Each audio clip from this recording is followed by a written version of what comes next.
Tim McLean was the kind of person you just didn't forget. Born on October 3rd, 1985 in Manitoba, Canada, Tim grew up full of life. He was that guy, the one who could light up a room just by walking into it. Athletic, adventurous, and always up for something new, Tim loved pushing boundaries. He wasn't the type to sit still for long. He craved movement, excitement, connection. He was incredibly outgoing, the kind of person who could strike up a conversation with a stranger and walk away having made a friend. People just liked him. I mean, I think if you had the chance to meet him even once, you'd remember him. He had that kind of energy, magnetic without even trying. In the summer of 2007, one of Tim's close friends, Tiffany, called him up with a simple but life-changing question. "Hey, what are your plans for the summer? Got a job? Going traveling? What's the move?"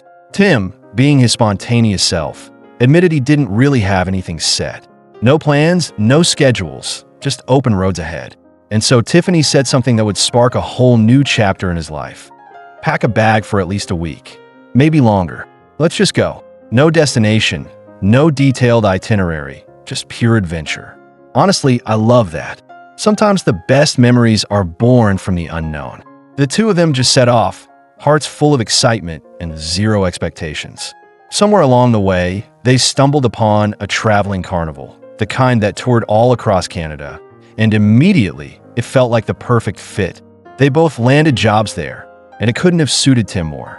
Being around crowds, meeting new faces every single day, it put him right in his element. He thrived in it.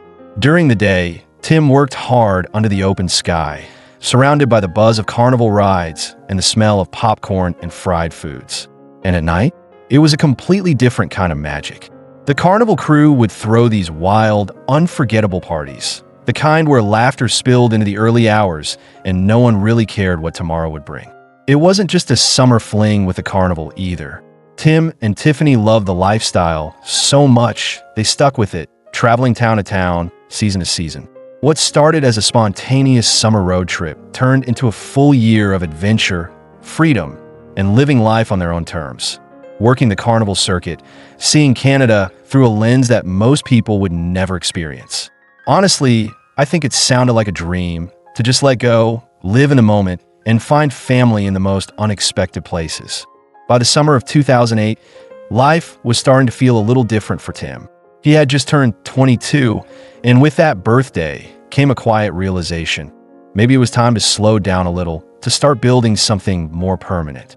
After a year of endless movement, parties, and carnival rides, Tim decided he was ready for a new chapter. He wanted to move to British Columbia, settle down, find a stable job, maybe even meet someone special and start a family in the next few years. The thrill of spontaneous travel that once fueled him had started to lose its shine. And honestly, I think that's such a natural shift. At some point, no matter how much we love the chaos and excitement, we start craving something solid to stand on. By the end of July 2008, the carnival was prepping for yet another move, this time from Edmonton to Regina. But for Tim, it felt like the perfect moment to step away.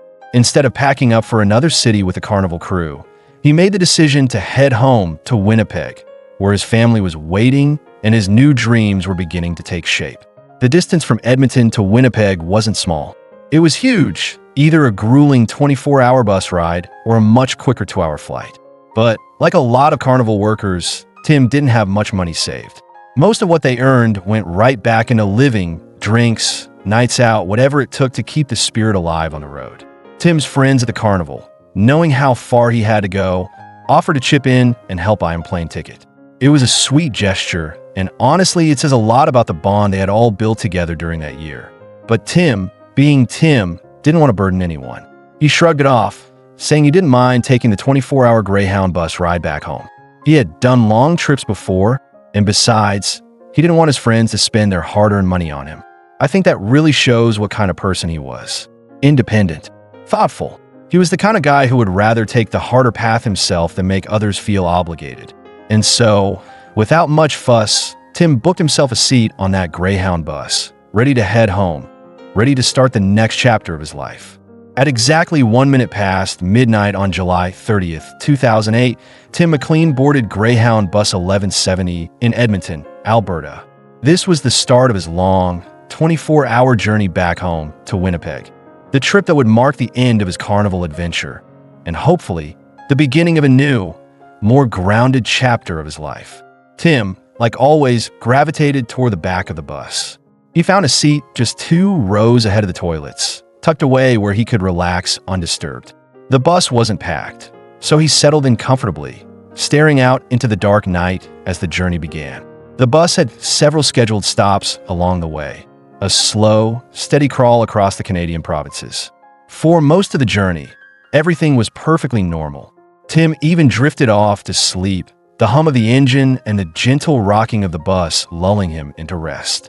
But by 6:55 p.m. that evening, nearly 17 hours into the ride, something shifted.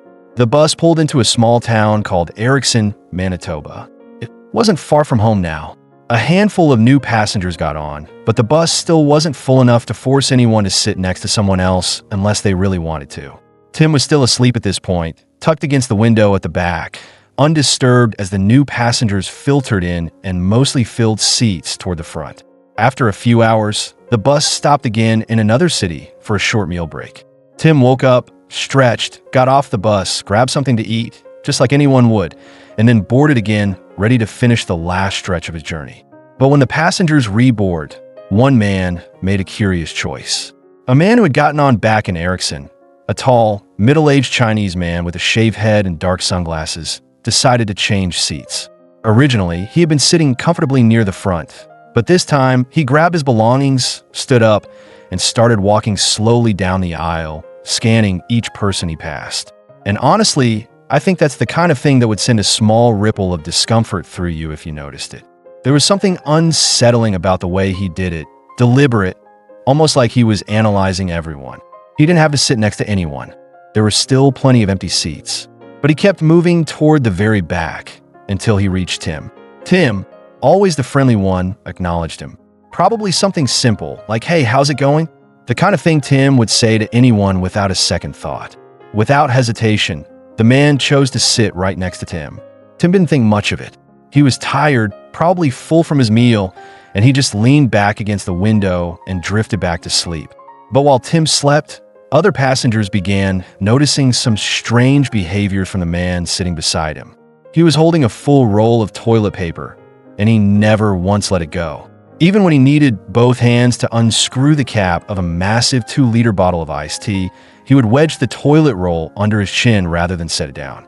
Drink, replace, adjust, always with that roll clutched close like it was something precious. Passengers sitting across the aisle, close enough to see everything, were starting to feel uneasy. There was something off about the way this man moved, the way he fixated on small, strange routines. I think if you were sitting there watching this happen, you'd feel it too, that creeping sense that something just isn't right, even if you can't quite explain why. But nobody said anything. They just watched, uncertain, as the road home stretched out ahead of them, and the evening deepened into night. About half an hour after getting back on the road, things took an even darker turn. The man sitting next to Tim began rocking back and forth, gently at first, then with more intensity. He was chanting something under his breath, but it wasn't English. It was low, rhythmic, almost hypnotic. Most passengers couldn't make out the words, but they could feel that it was strange, unsettling. Outside, the sky was pitch black now. It was around 8 p.m., and the bus was deep into the night drive. The interior lights were turned off so passengers could sleep if they wanted to, leaving the bus bathed in a dim, flickering glow from a few overhead TV screens that played an old movie no one was really watching. I think that kind of darkness, the heavy, sleepy quiet, broken only by the occasional whisper from a TV, makes everything feel more surreal, more vulnerable. Through all of this, the man next to Tim kept his sunglasses on, even in the near-total darkness, even when it made no sense. And then, at about 8:20 p.m., chaos exploded into that uneasy silence. Passengers sitting across the aisle, just a few feet away, watched in horror as the man suddenly pulled out a large hunting knife. It wasn't just a small blade. It was a serious weapon, one that gleamed even in the faint, ghostly light. He calmly removed the sheath, turned to his right, and without hesitation, began stabbing Tim McLean. The first few moments were so shocking, so surreal, that it almost didn't feel real. But it was. The man sitting on the same row, just across the aisle, immediately jumped to his feet and started screaming at the driver. "Stop the bus! Someone's being attacked! Stop the bus!" Panic tore through the cabin like wildfire. Passengers started screaming, crying, some even vomiting from the shock of what they were witnessing. People rushed toward the front, trying desperately to escape, but the bus was speeding down the highway. There was no shoulder, no exit, no immediate place to pull over. And amid all the chaos, Tim woke up. He realized what was happening. He knew. He was being attacked, stabbed again and again by a stranger he had greeted only hours before with a friendly smile. Witnesses later said that Tim's screams were the most haunting, blood-curdling sounds they had ever heard. Raw, primal terror. The kind of sound that stays with you forever, no matter how hard you try to forget it. Honestly, I can't even imagine the fear he must have felt in those moments. Trapped, helpless, while everyone around him could do nothing but watch in horror. Tim, despite his horrific injuries, tried to escape. He fought to survive. The only way out was to somehow climb over his attacker and get into the aisle. There were seats blocking him from the front and the back, trapping him in that small space. In a desperate move, Tim tried to leap over the man who was stabbing him, but he didn't make it. He stumbled and fell hard into the narrow aisle, where he lay bleeding, completely vulnerable. And his attacker didn't stop. He followed Tim into the aisle and kept stabbing, over and over and over. By the time the bus managed to finally pull over, Tim had been stabbed an estimated 50 to 60 times. He was still conscious, still screaming, still fighting. But the man standing over him was relentless, caught in what witnesses would later describe as a full psychotic rage. There was no hesitation, no flicker of remorse, just pure, terrifying violence. The passenger who had first raised the alarm, the one sitting just across from Tim, had gone back to grab his girlfriend. But it wasn't just about getting themselves to safety anymore. 3 other passengers, an elderly woman, her adult son, and his wife, were still trapped behind the attacker.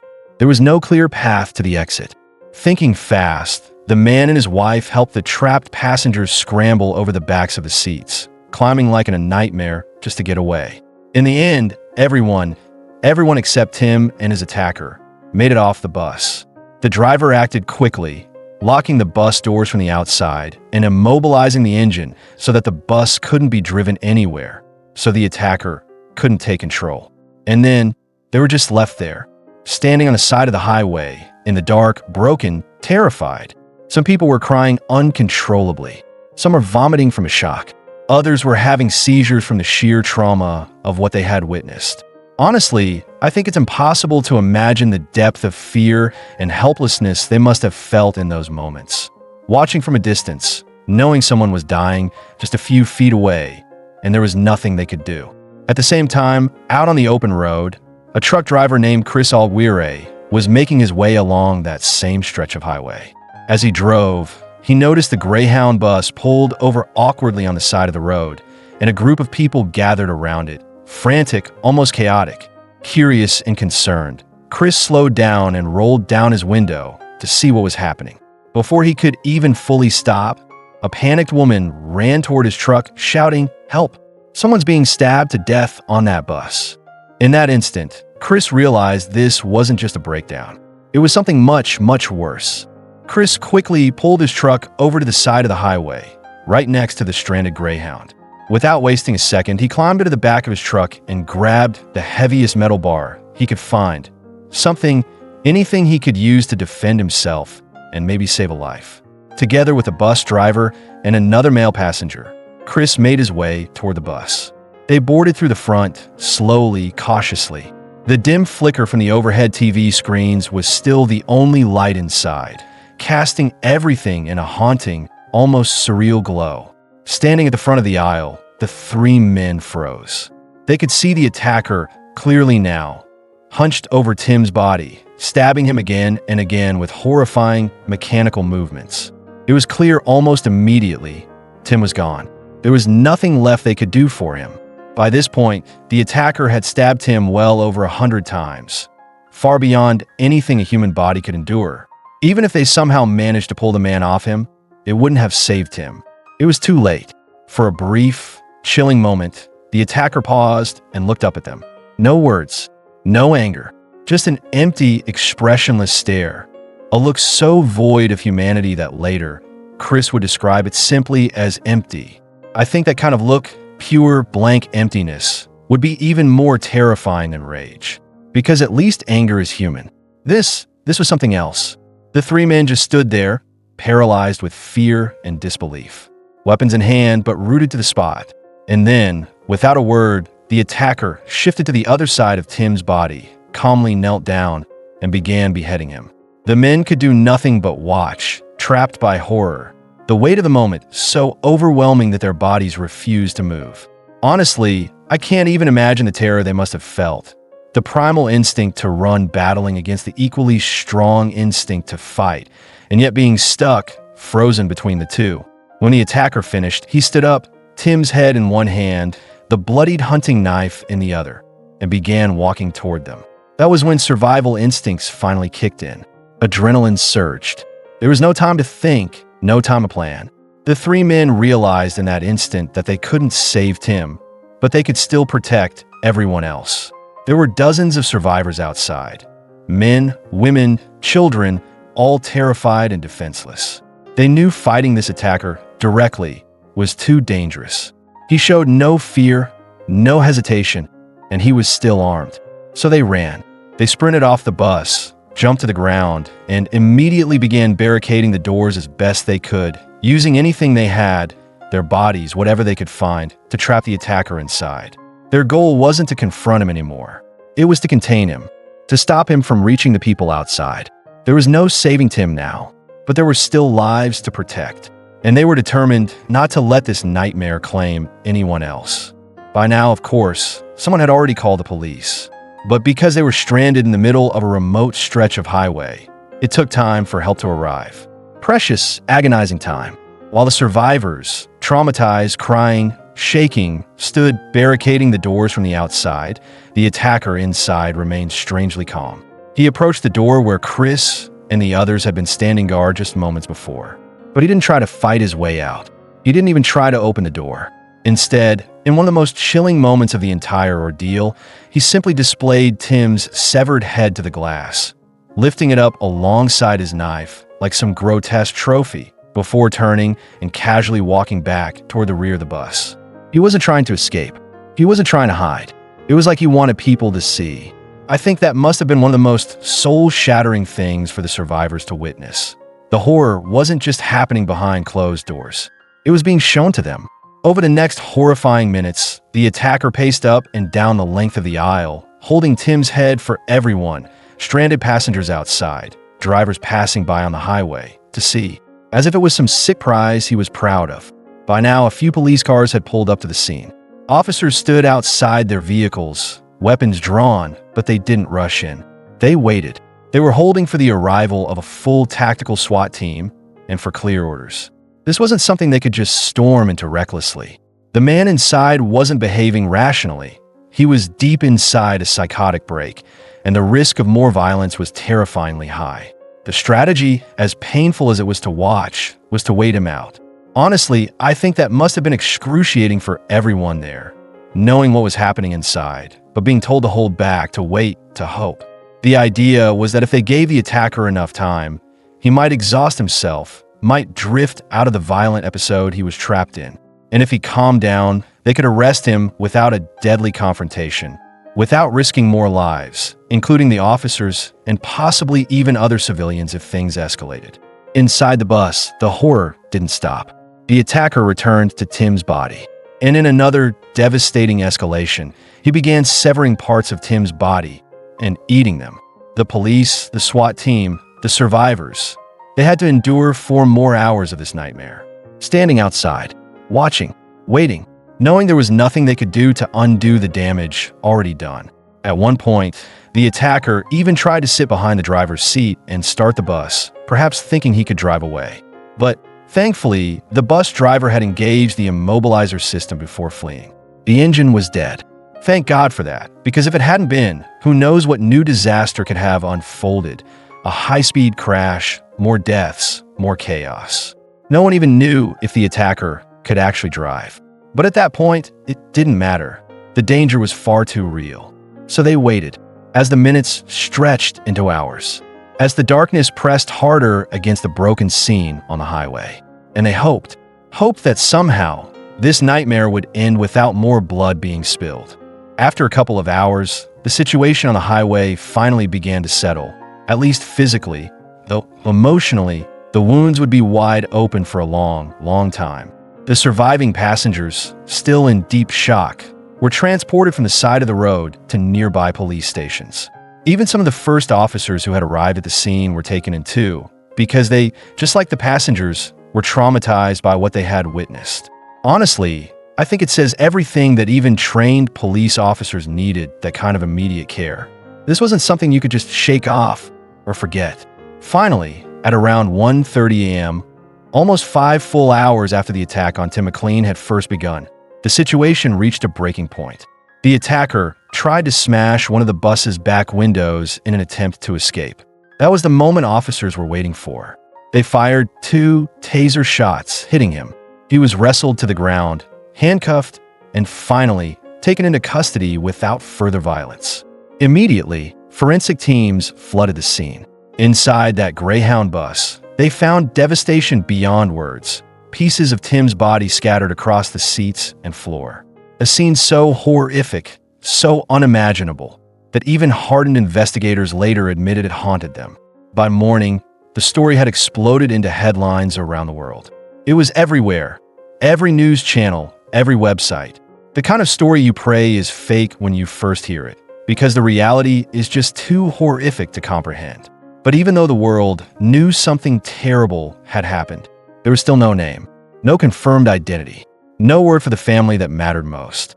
Because Tim McLean's body, so badly damaged, couldn't be immediately identified. There was no ID found on him. And with the extent of the injuries, it was impossible for authorities to quickly determine even basic details, like his age. So, for now, the reports simply described the victim as a young white male. Meanwhile, somewhere across town, Tim's mother, Carol, was waking up to a day that should have been just like any other. She worked at a senior citizen's home, where she was a chef, getting ready in the early morning quiet, going through the motions of her routine. As she got dressed, she turned on the morning news. Just background noise, until a story caught her ear. A stabbing on a Greyhound bus. A young man was murdered, brutally. Carol listened, feeling a cold unease settle in her chest. But she didn't know it was about her son. The news didn't say names. No photos, nothing specific. So she tried to shake the feeling off, tried to tell herself it was someone else's tragedy. She finished getting ready, got into her car, and went to work. But sometime around lunchtime, Carol couldn't ignore the feeling anymore.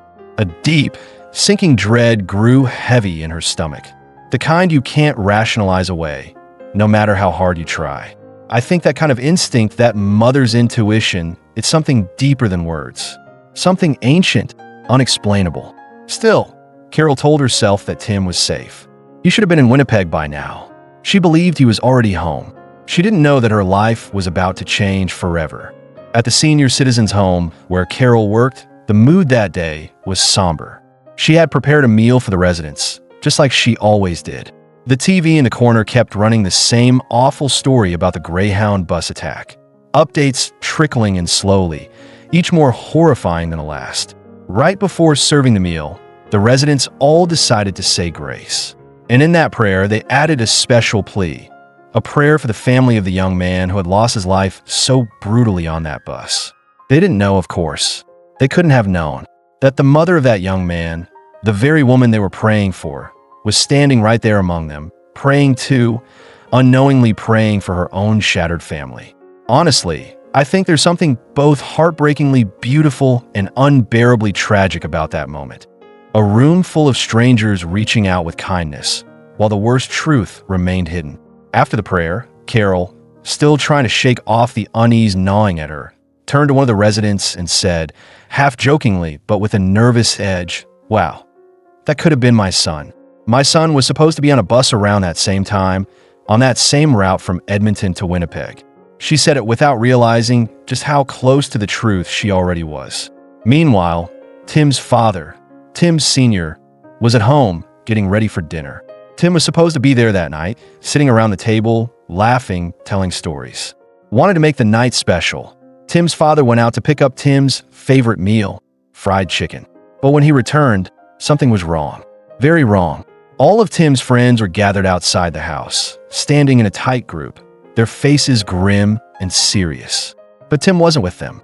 Tim Sr. immediately felt his stomach drop. The kind of instinctive fear that rushes in before the words even come. "What's going on?" he asked. "Have you heard what happened?" they replied. "No," he said. "What are you talking about?" They didn't answer right away. Instead, they gently ushered him inside the house and sat him down in front of the computer. There on the screen was the devastating headline, "The Murder on the Greyhound Bus." The early reports now suggested they had found identification belonging to Tim McLean on the bus. Authorities were still working to fully confirm it, but the grim reality was already setting in.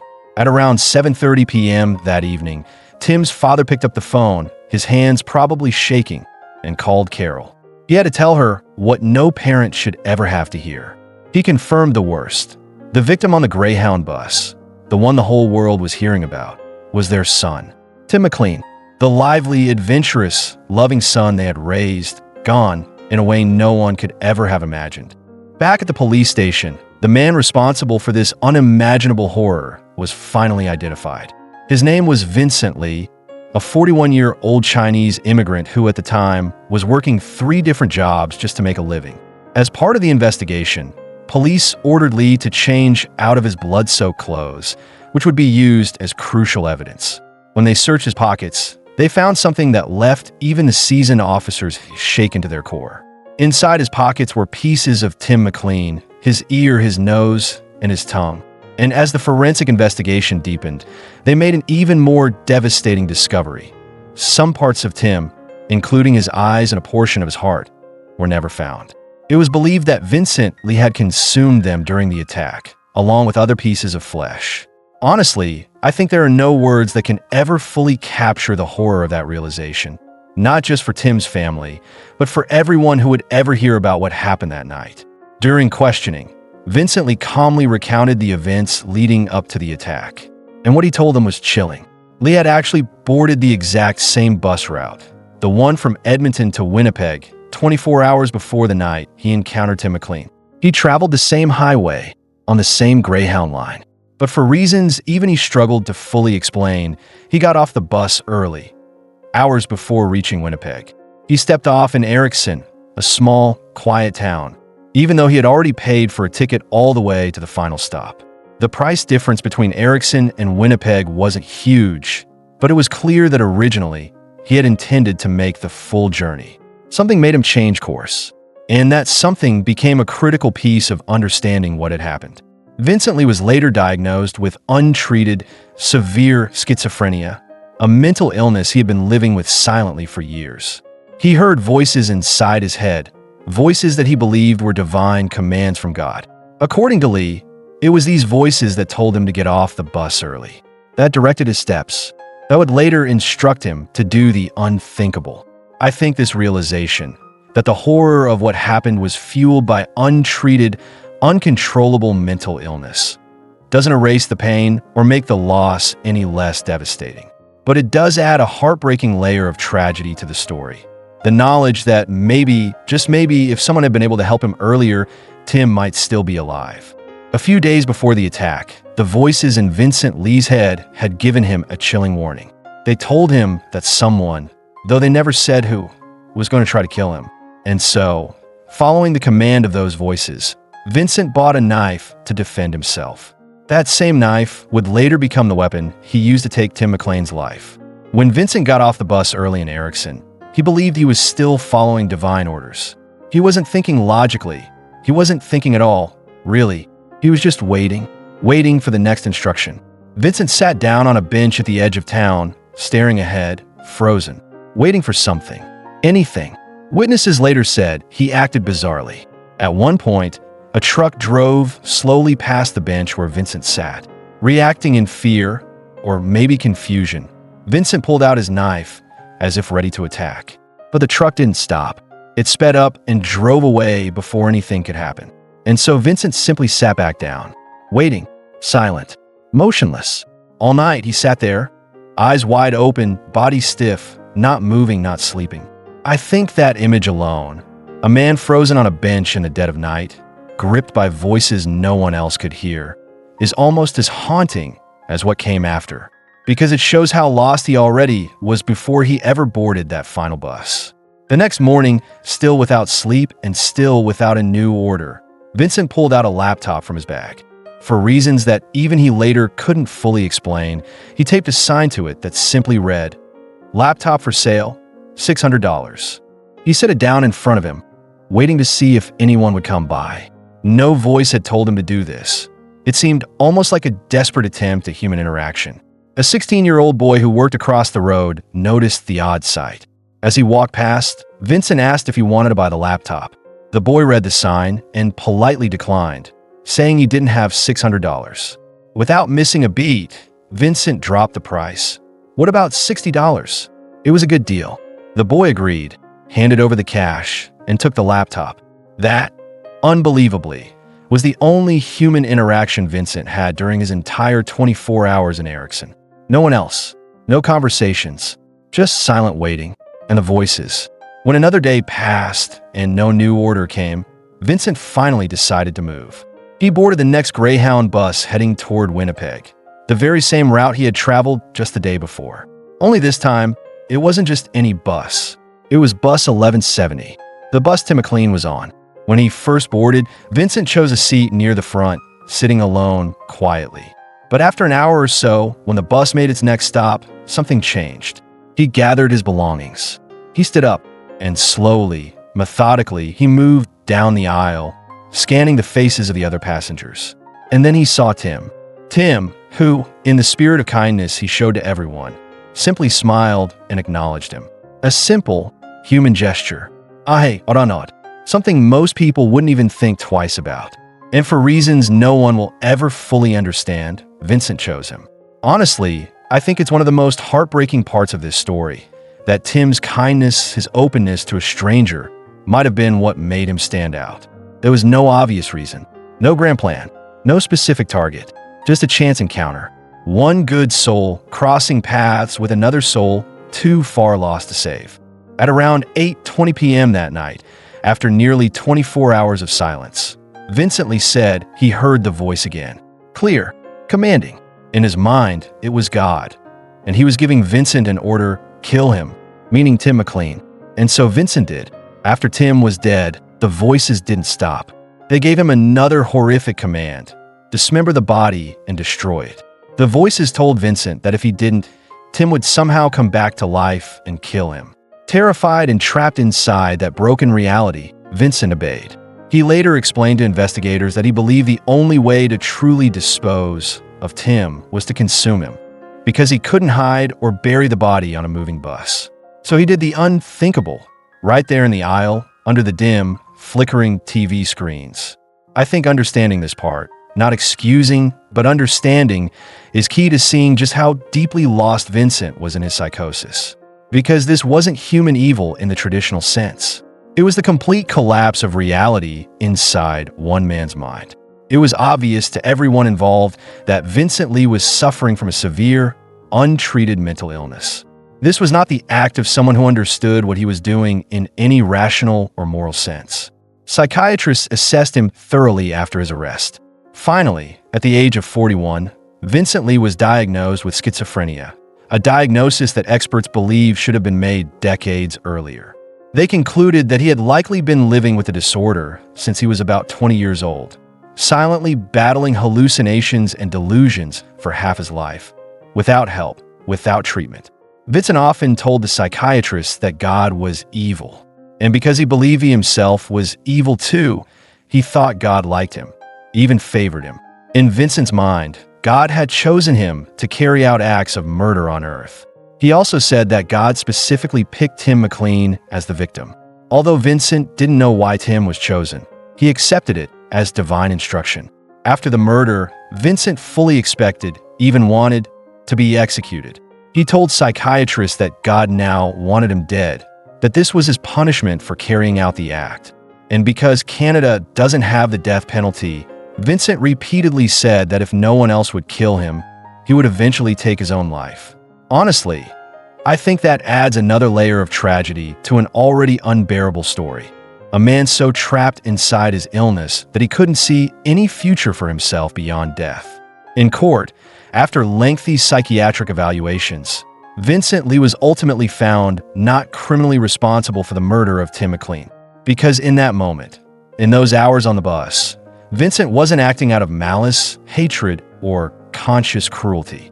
He was responding to hallucinations so vivid and terrifying that they left no room for reason or choice. To Vincent, it was a kill or be killed situation.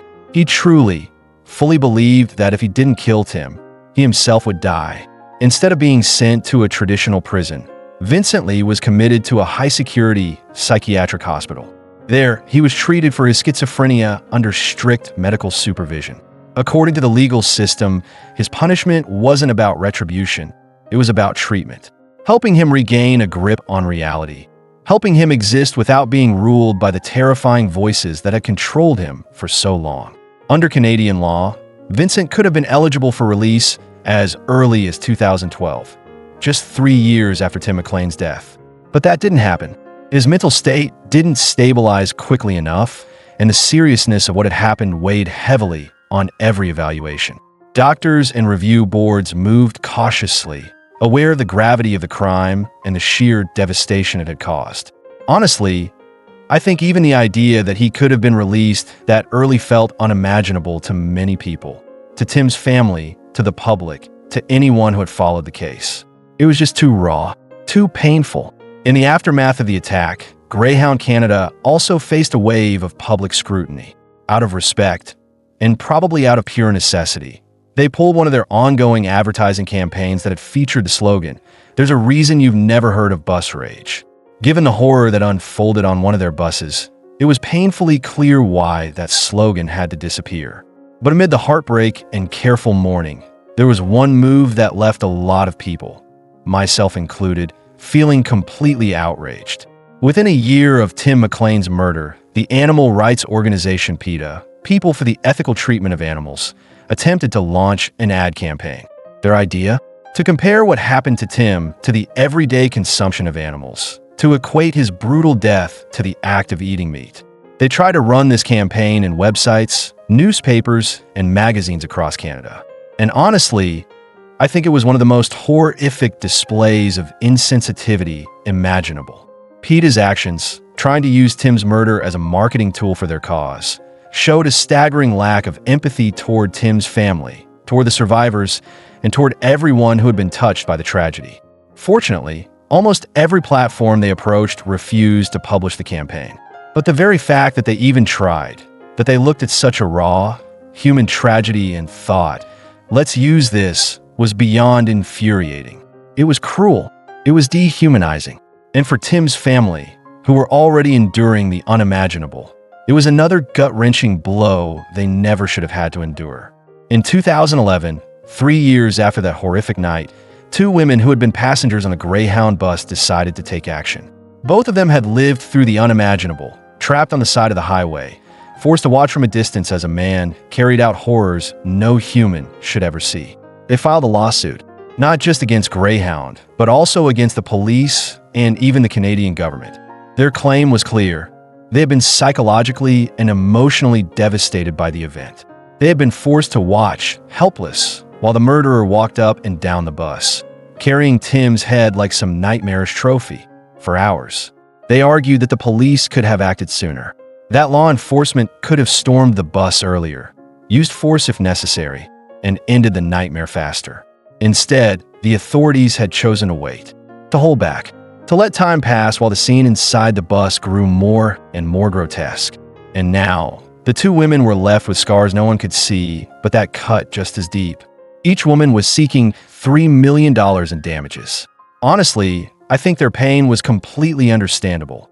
How could anyone be expected to simply move on from something like that? You don't just heal from witnessing that kind of trauma. You carry it with you every day in ways no one else can fully grasp.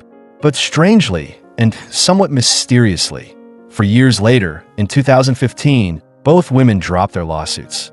At the exact same time, no public explanation was ever given. There was no statement, no news conference, no real closure on why they made that decision. Whether it was due to a settlement, a legal strategy, personal choice, or pressure behind the scenes, no one really knows. The lawsuits simply disappeared. But for the women themselves, and for every survivor of that bus ride, the psychological wounds remained. Whether or not a court recognized it, the damage was already done. In 2012, just 4 years after the brutal murder, Vincent Lee was deemed stable enough to begin taking unsupervised day trips outside the psychiatric facility. It was a decision that stirred intense emotions across Canada, especially among those who had lived through the nightmare firsthand. Because it hadn't even been half a decade since he had killed and cannibalized a stranger in front of a bus full of witnesses. Honestly, I think for many people it felt too soon, like healing was being rushed, like justice was slipping away quietly. And then, the tragedy deepened even further. In July 2014, 5 years after the attack, one of the very first police officers to arrive at the scene that night, a man who had seen things no one should ever have to see, took his own life. He had struggled silently with PTSD ever since that night, haunted by what he witnessed, unable to escape the images that had been burned into his memory. In the end, the trauma claimed him too. By February 2016, 7 years after Tim McLean's death, Vincent Lee was released fully from psychiatric care. He was now a free man, completely free. He had been granted an absolute discharge, meaning he no longer had any criminal record attached to his name. No restrictions, no official trace of the horror he had committed. Vincent Lee, the man who had once been at the center of one of the most shocking murders in Canadian history, now lived under a new name, Will Baker, somewhere out there, still in Canada. And honestly, I think this is one of the hardest parts for so many people to accept, because while legally he was declared not criminally responsible, and I do believe mental illness played a devastating role, it doesn't change what happened. It doesn't erase the reality that a life was stolen brutally and publicly. It doesn't undo the pain that still grips Tim's family, the passengers who lived through it, and the first responders who carry the trauma. And it raises chilling questions. If someone can commit such an unspeakable act, even while deeply ill, and later have no record at all, how do we truly know they're safe? What happens if the voices ever return? Of course, the experts say he's well now, that he's stable, that he's no longer a danger. But the truth is, trust is hard to rebuild after something like this. Maybe impossible. This story, Tim McLean's story, isn't just about a random act of violence. It's about mental health, about tragedy, about forgiveness and fear and grief that never really fades. It's a reminder of how fragile everything is, how a single moment, a single encounter can ripple out and change lives forever. And for Tim's family, for everyone who loved him, it's a reminder every day of what was taken from them. A son, a friend, a light, gone, but never, ever forgotten.